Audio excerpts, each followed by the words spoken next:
Warriors Unite! Back with another episode of Vigor Warriors 2 in the 1% Club. Had a little extra time this weekend. Decided to kind of do a second one real fast here day after day. First time in a long time that I've been able to do that. Hope you guys are doing well. Hope you guys are on your purpose. Hope you guys are continuing to conquest yourselves first, thereby conquesting everything else around you. So great to be with you guys again. Let me do some shout outs here. We're going to talk about a topic that Mangler 824 sent me, talking about trusting in SR the longer you go. So we'll talk about that in a second. Let's do some shout outs first. Dsplz 7274, thank you, my friend. Richard Smith, as always, thank you. Knowledge Berakah, thank you. You will attract both positive and negative energy. You just have to be aware of that. No matter what you're doing, you're always going to get those people who are going to be negative, pessimistic. They're not going to like you. They're going to react to you and try to, be a tough person or intimidate you. But just keep moving along. Keep moving along. Mr. Ed Trey, very good. Thank you, my friend. The book is called Peter Kelder's Ancient Secret of the Fountain of Youth book. That's kind of the idea that I've been talking about that since 1980. And the Ancient Secret part is new with recent editions of it. It always was called it used to be also called the Fountain of Youth book, and that's been around for several editions over the years. You can find one. Peter Kelder, Kelder, is the name. Map to the Kingdom, thank you, my friend. Topic that he wanted us to talk about, orgasm without releasing. We'll talk about that. Reinhardt, thank you, my friend. Fchat 245, thank you. Mr. Fred Webb, thank you. Ron, my friend, yes, thank you, my friend. Jack Doheny, thank you. James Kurth, day 4, keep it up, my friend, keep going. George Bendic, thank you, my friend. Lenore-art, thank you. The Burger King, as usual, thank you, my friend. Again, Knowledge Berakah, thank you. Yes, be careful, it's working. I'm glad retention's working. You got to be careful about the people you hang around with, and be careful of how you keep that energy. There's going to be temptation always around you. And Giodude, Stoicism is important. Yes, we talk about Stoicism a lot, and kind of when I'm talking about self-control, it all kind of fits in with Stoicism, Brahmacharya. All those things go back to self-control and being able to kind of control yourself. All right, so the 2-minute and 30-second mark, let's talk about the idea that Mangler was talking about here. So as you progress, let me take a step back again. So as I always talk about, if you're listening for the first time, you may think, what is Vigor Warrior talking about here? Why are we talking about all this stuff? So many, many years ago, and this, I'm 64, so for 47 years, I struggled with the idea of images and releasing energy and all that kind of stuff. And I could not figure out why I wasn't accomplishing what I needed to accomplish. I wasn't where I should be.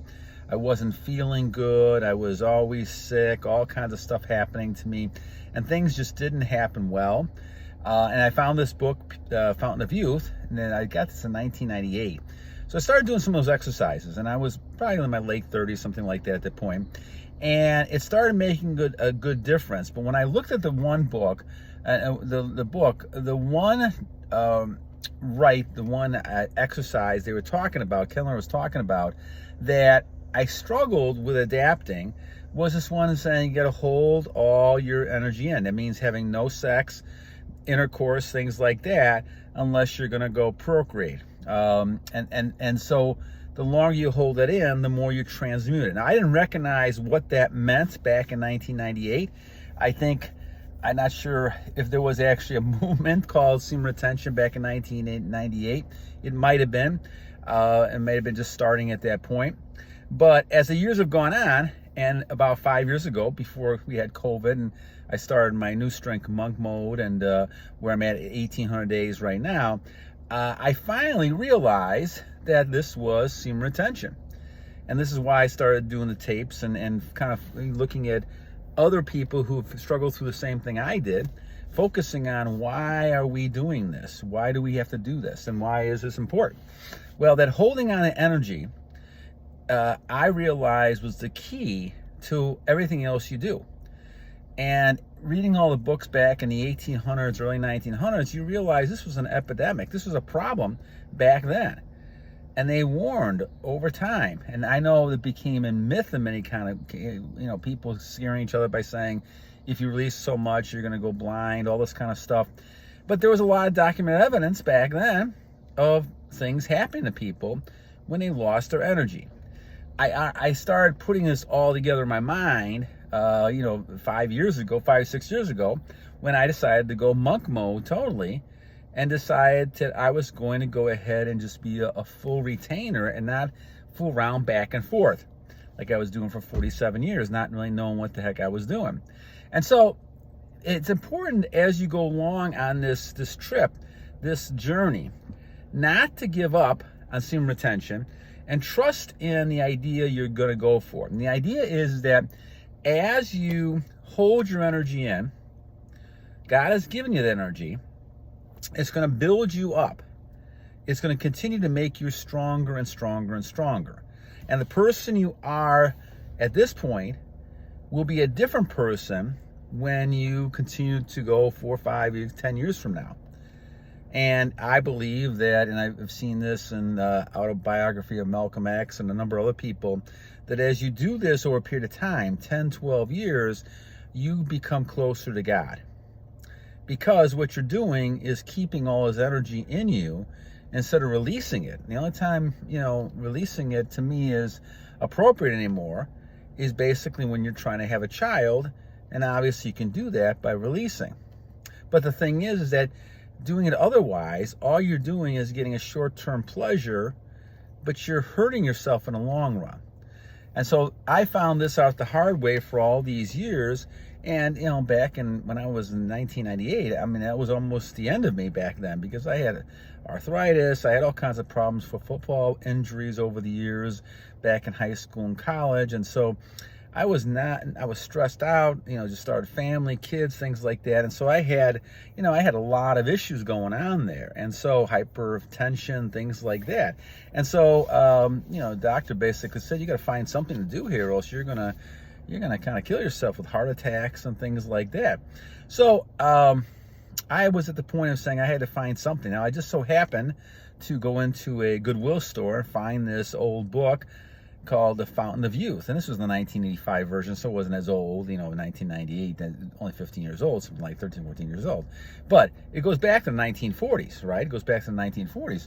So when you look at this was stories that, Peter Kendler talked about, this person who was on semen retention, who went to, in Tibet, and went to the monks and figured out that there was a lot of things that he could do in holding his energy and then doing exercises to move the energy around to keep it spinning vortexes. So we have a bunch of, chakras into your, I think there's 7 or 8 chakras that you have in your system.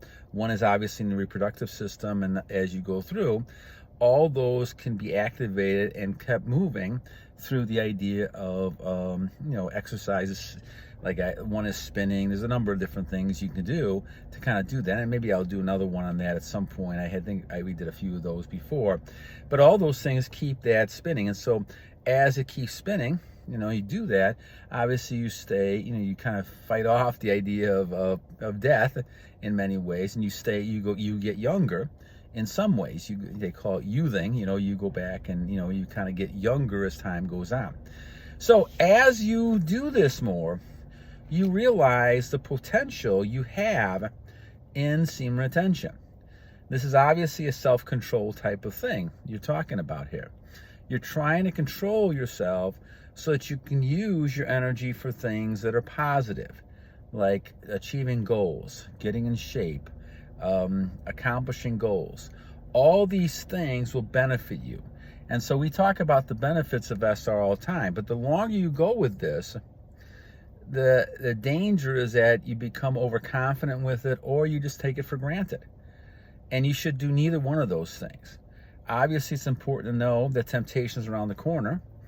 And so anytime you look, you're going to find people who are either jealous of you, upset with you, and they're going to want to take your energy away from you, So you've got to try to continue to hold on to that and realize that. And so every day as you meditate, you talk with and pray to God, you should be thankful for the chance to have this energy you have.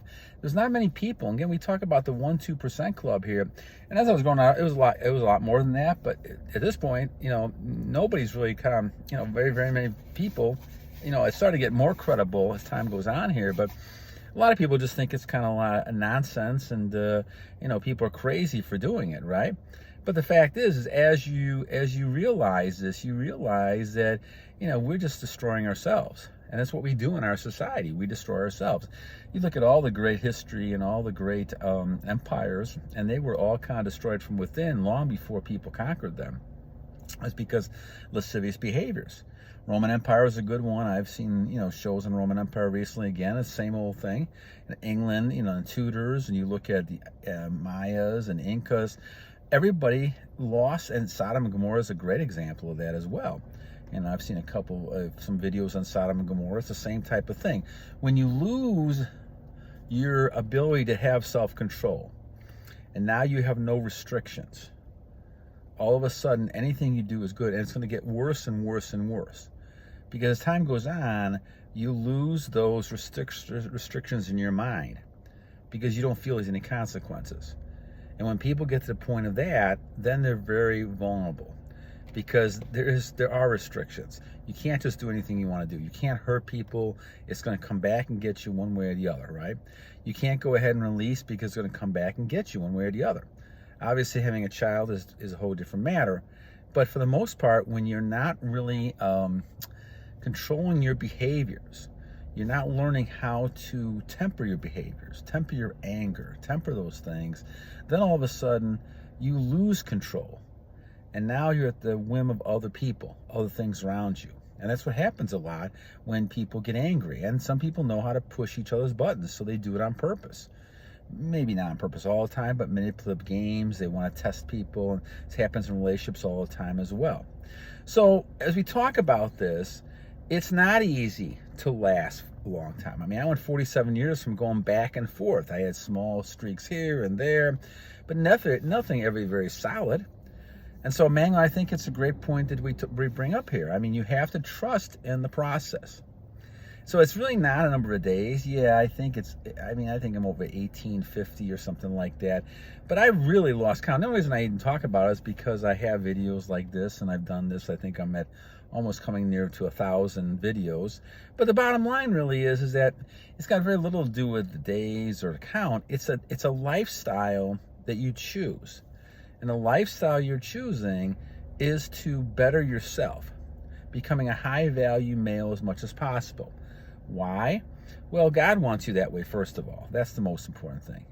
Second of all, you're going to becoming a person who's going to make a difference in this world, in this society. And yes, of course, you're getting all kinds of benefits from this too. You're getting more focus. You're going to be able to become healthier. You're going to become a person who is more determined. You're going to focus on bettering your health, your intellect, all those things. And of course, women are going to be more attracted to you. Job opportunities are going to come a lot easier. All these things will fall in place because in those moments, you're deciding to use self-control. So when a person gets angry at you, instead of like I used to do because I played football, trying to lash out anger management problems I had, instead of hitting them, you're basically going to refrain from that, right? Instead of getting frustrated with people and yelling at them, you're refraining from that. So the Stoicism that we talked about, that I think mentioned person, I can't remember who we talked about. Stoicism talked about, Giodude. Talking about Stoicism is exactly right. You want to be stoic. You want to have the attitude in which nothing bothers you. But you can't do that unless you overcome a lot of those demons of your past and you learn that self-control. This is why retention becomes very important. Yes, there's all kinds of benefits, but there's also challenges. I mean, yes, women can look at you a certain way, and, it's amazing to me at my age that I'm getting all kinds of flirtations at times, and women look at you a certain way. They just sense you. They sense your energy. They sense your aura. it's a very flattering thing. But in the back of my mind, I realize, well, A, you have a wonderful wife at home, but B, this is really more important. It's against your whole nature, what you're trying to do. So while we all talk about how important women are and how great women are, the bottom line is women can drain your energy. And so you have a crutch, not a crutch, but you have a two-edged sword here. Yes, you want to be attractive, but with all that attractiveness, the reason why you're attractive is women sense what you're doing. They sense you're not chasing them anymore. And with the MGTOW movement and a lot of things that I hear about all the time, men are not chasing women anymore. So this makes women desperate to find companionship and find men. Because the bottom line really is that you can't have another generation unless, well, I guess you could. I mean, maybe you can nowadays with the technology and things, but you can't realistically have another generation unless the women mate with the men.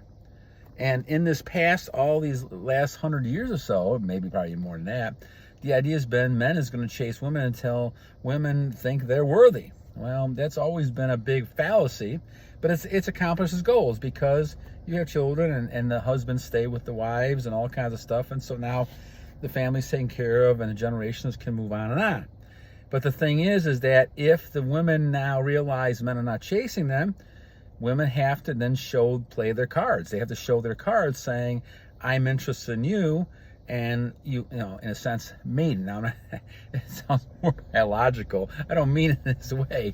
But, in a sense, women then have to go and chase men. It's a saying that Vigor Warrior's dad said to him many, many years ago. He says, the man chases the woman until she catches him. And that's kind of the whole axiom that we've been talking about. And so if you realize this, you realize you're the one that's surprised because you have what the woman needs to have that child. Unless, obviously they can try to do it with test tube babies and things, all this kind of stuff over the years, but it's not the same way. Plus, they need to have someone there. I feel so bad. I was talking to another one this morning. It's so bad with single moms because they have to raise a child, and you can see what happens with a lot of these kids that are dysfunctional because they don't have a dad.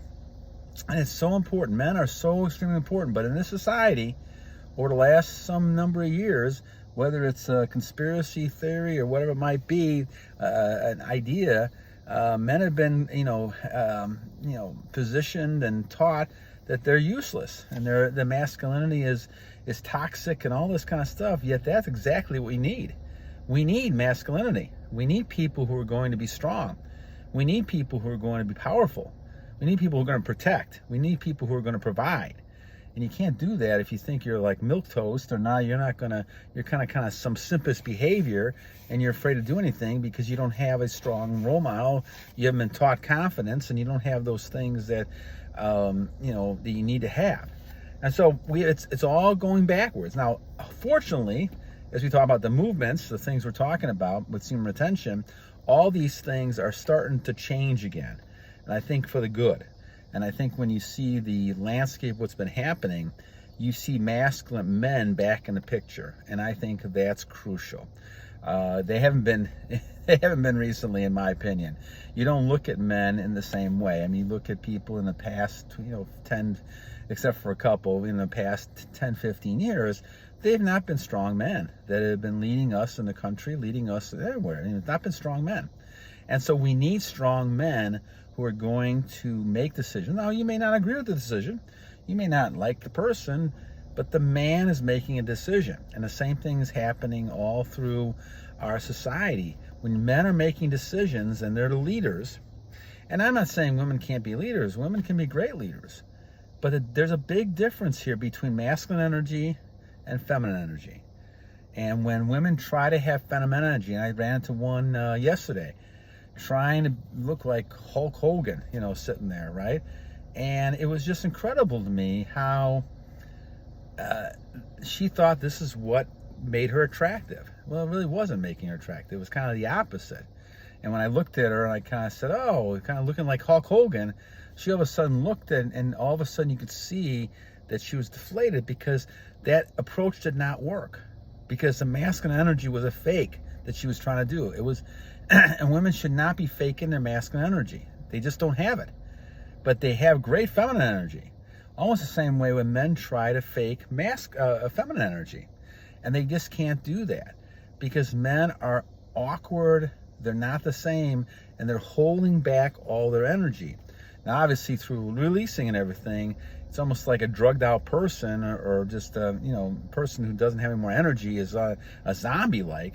So they don't have the will to change. But you know this, if you keep your retention, you start gaining back that masculine behavior and attitude, and all of a sudden you're unstoppable. And you're going to continue doing that. So the longer you do that, keep on to the process and keep thinking to yourself, this process is working. It may take a time. I mean, I talked to a person the other time, yesterday, and I can't remember exactly. I'll have to go back and look at the shout-outs, but he was talking about the fact that it's hard to continue staying on this pace. And yes, there is. You got a number of things happening. When you start out, that your body's not used to retention. So part of the problem is that your body is going to react to it and try to get you back into the mode they're comfortable with, which means releasing all the time. So you're fighting yourself. But if you overcome that battle, now you become stronger. And you got to take it in my opinion, day by day, and become stronger mentally to say, no, I'm not going to release. And no, I don't need to do this. I don't even then know I don't need to look at these pictures. So you take it step by step. And that's why we talk about edging. Edging's not a good thing, but it can help you in the process. Because if you stop and you just don't release, at least you're making progress, I would say. Obviously, you want to eliminate all that as well, but some people have to start somewhere. And so if you can start by saying, no, I'm not going to release. No, I'm not even going to look at the pictures. No, I'm not even going to sleep with someone. No, I'm just going to continue working on my goals. Now you're working a pattern where you should be. And I think that's the whole key to the whole thing we're talking about here. So trust in the process. The process is a great process. It's worked for years. All you got to do is look at great examples of boxers like Muhammad Ali or Mike Tyson, or people like Malcolm X or Tesla, or a lot of the great people in history, George Washington and all these people. They indicate areas that you look at where they've had tremendous use of retention that they haven't released, and they use it. I mean, I remember Tyson, when Tyson was beating people up like crazy, like a minute and a half or something, he said for 5 years he didn't release. And what happens, he became a monster because he had all that energy. He used it in a way that served him well. Obviously, you could talk about boxing and beating people up in a whole different type of realm, but you know what I'm talking about. He's using it in a way where now he becomes an animal. And you have to be an animal in some ways. Now, you can be a controlled animal, and you can actually use it in your purposes, what you're doing, and you can do that. But you've got to have that animal instinct that you want to be the hunter. And the hunter has this ability to use their power in a positive way. And that's kind of what you're doing. So as you do this more, the whole key is going to be to try to figure out how to continue to looking at being strong as an individual and keeping the process as you go along. So, all right, my friends, thank you, Mangler, for the comment. I appreciate it. Hope you guys are going to do well. I hope you guys continue with the process. Don't give up. Continue to be strong as you go through. All right, so 2 things I always leave with. I'll probably try to do one tomorrow if I can. 1, every day is a new day to a great warrior. And 2, we always have to continue to remember that as time goes on, the devil is going to continue to try to go after us, tempt us, things like that, to make it look like that we can lose our energy. But never do that. Continue to fight and continue to keep your shield up and things like that, because you want to continue to battle on! Take care, guys. Have a great day.